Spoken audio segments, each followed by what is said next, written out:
Hi everyone, here's the Bookchemist once again, and today I'm going to talk about George Saunders' fictional production. Saunders is a writer I discovered a few years ago when I read his collection In Persuasion Nation, and recently, since I knew that his novel Lincoln in the Bardo was coming out, I decided to check the rest of his fictional production, and well, it was a weird experience. And one thing I realized doing this thing is that it was a stupid thing to do.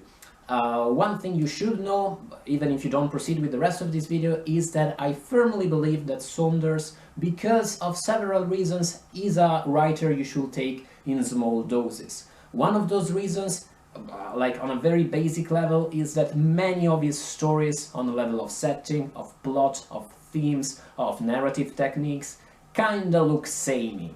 They do. Even if you love him and think he is a genius and an amazing writer, and I do think he's a great writer, I think you can agree that many of his stories kind of feel samey. Also because he is such an emotional writer, and many times his stories feel as such tear-jerkers, and many times these stories are narrated from the perspective or through the focalization of such obnoxious characters that he is not the kind of writer you can take large doses of. I mean, after a while it gets a little bit annoying. I think one Saunders collection per year should be enough, and that way you will probably get the most out of his fiction. That said, by now I've read his stuff. How would I rank it? In this chart I'm not going to consider The Brief and Frightening Reign of Phil, which is still an amazing novella, very Calvinesque, reminded me a lot of Abbott's Flatlandia. It's a satirical piece, it's a little bit absurd, it's kind of abstract science fiction. It's very nice. If you find it around, do check it out if you're a fan of such stuff. I'm not going to consider his children's book too, The Very Persistent Gappers of Fripp, which is a children's book and basically yet another of Saunders' moral takes on how we are all selfish but shouldn't be, also with some weird sinister illustrations. I don't think it's a great children's book. Anyway, going on with the chart. At number 5 I would put Pastoralias, George Saunders' sophomore collection, one of his shortest books, probably the least imaginative of his books.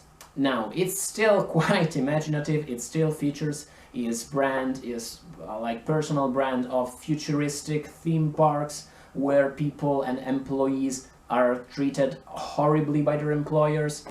Whereas all of his other collections tend to mix in some elements, for instance, of science fiction, of dystopic fiction, here what you get is mostly straight-up narratives, what we would normally call literary fiction, about losers who would like to be less of a loser in their everyday life. Oh, I got a text. The title short story is quite good, rest of the collection, nothing to write home about, if you ask me. Number 4, I'd put 10th of December on an entirely different level, a very good short story collection. Maybe not all of the pieces in here are among his best, but overall it's a great collection. It's by far, I think, among his works, the one where he really tried to pack in as much emotions as it was possible, and he really tried to make you feel something, and at times that gets a little bit over the top and excessive, but still there are some amazing satirical pieces in here. There's of course Saunders' brand of black humor. Saunders has an amazing dark humor, and some of these stories, especially the ones that tend to mix in some elements of dystopic and science fiction, are truly rewarding. At number 3 I'd put Lincoln in the Bardo, George Saunders' novel, his latest book. In my review of it, by the way, there's links to my reviews of all these books in the description box. In my review of Lincoln in the Bardo, I said that I do not think this is a novel at all. I still believe that, and firmly. I believe this is yet another one of Saunders' narratives. there's really nothing in it that makes him more of a novel than the rest of the stuff he wrote, except that it's a little bit longer, but not much. At the same time, that doesn't mean it's a bad book at all. It's actually a very good book, a very good reflection on how a shift in point of view might make all the difference in the retelling of a specific event, about how we are, all of us, trapped within our own perceptions, and how we should overcome that if we want to, you know, if we hope to do some good in the world.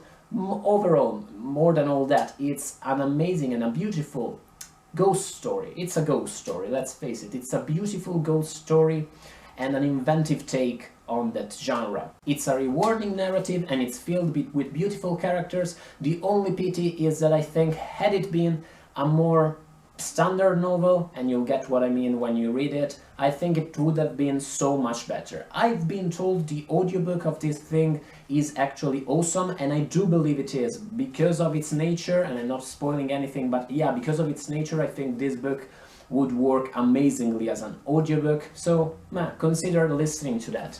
Number 2, I'd put Civil Warland in Bad Decline, Saunders' debut collection. And the one among his works which I would qualify the most as 100% science fiction. All of these stories, I think all of them are set in half futuristic, half present day theme parks, which Saunders uses to discuss stuff such as the horrible effects of capitalism, the way workers are mistreated on their workplace relationships between people, you know, human selfishness, all these kinds of things. It's in many ways much darker than the rest of his production. You do get all these guilt-ridden losers and their reflections on how they wish life could be better for them, but the system is just too strong for them to defeat. But that is also relieved by a closer attention to narrative, maybe, than in his later collections. What I mean is that in most of these stories you do get a story with a satisfying beginning, middle and end.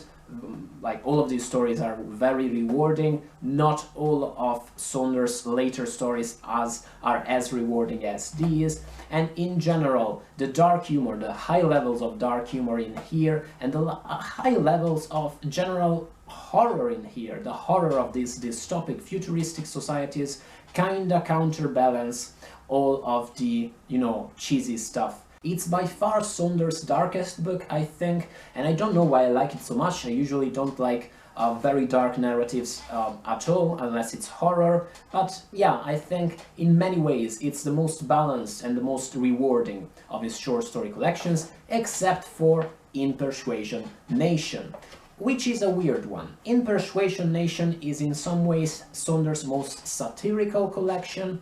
It's also probably the more hit or miss among his books.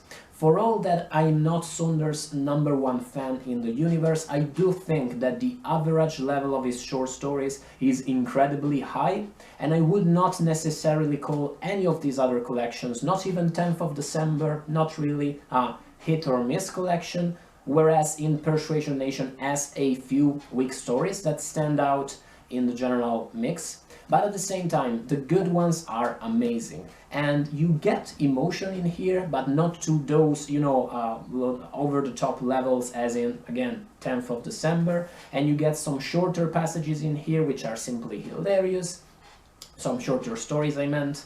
You get some very mysterious, very cryptic stories where just trying to understand what kind of setting you're navigating through is amazing fun. You get stories about wild packs of dogs, you get stories about weird experimentations. It's just amazing. It's a treasure chest. All of these stories are so diverse and so different. Some of them are pretty much like borderline science fiction, some of them are just straight up literary fiction about losers.